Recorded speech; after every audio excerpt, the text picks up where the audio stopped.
MP admits to ... I don't need to know whether they're Labour or Tory until further down the story, because it's not going to affect my disgust at their conduct.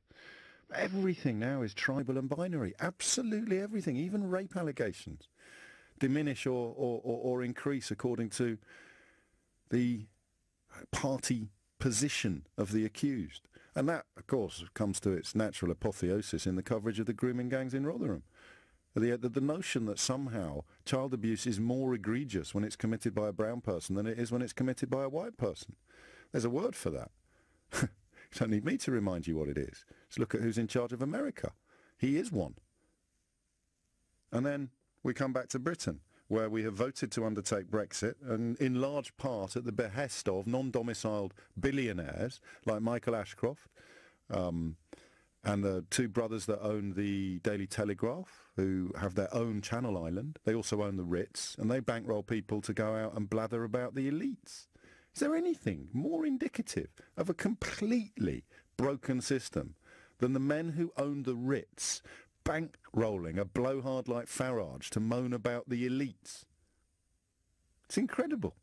Absolutely incredible. And then you got the owner of the Daily Mail, who inherited his non-domicile status from his own father. This is incredible. And if you're wondering why there are so few journalists covering this stuff, the answer's really, really simple. So we've got bills to pay. We've got mortgages to pay. We can't go after our paymasters in a way that many journalists would like to. And why can't we? Because they actually own this stuff. They own it. Ashcroft owns a publishing company. He owns a polling company.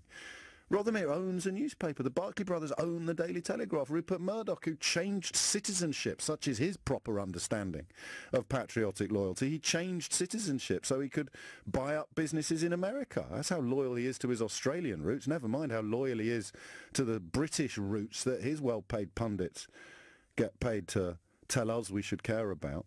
And people like Ashcroft buying up Victoria Crosses, wearing his bogus patriotism like a cheap suit while avoiding tax on an industrial scale and allowing it to go uncorrected when the Conservative Party said that he'd changed his status. William Hague, love him or loathe him, stood up in good faith at the House of Commons and said that this man's decision to surrender his non-domicile status would bring tens of millions of pounds into the Treasury.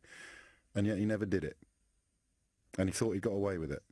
And when a journalist from the, BBC, boo, down with them, when a journalist from the BBC tracks him down and asks him a question, he hides in a lavatory.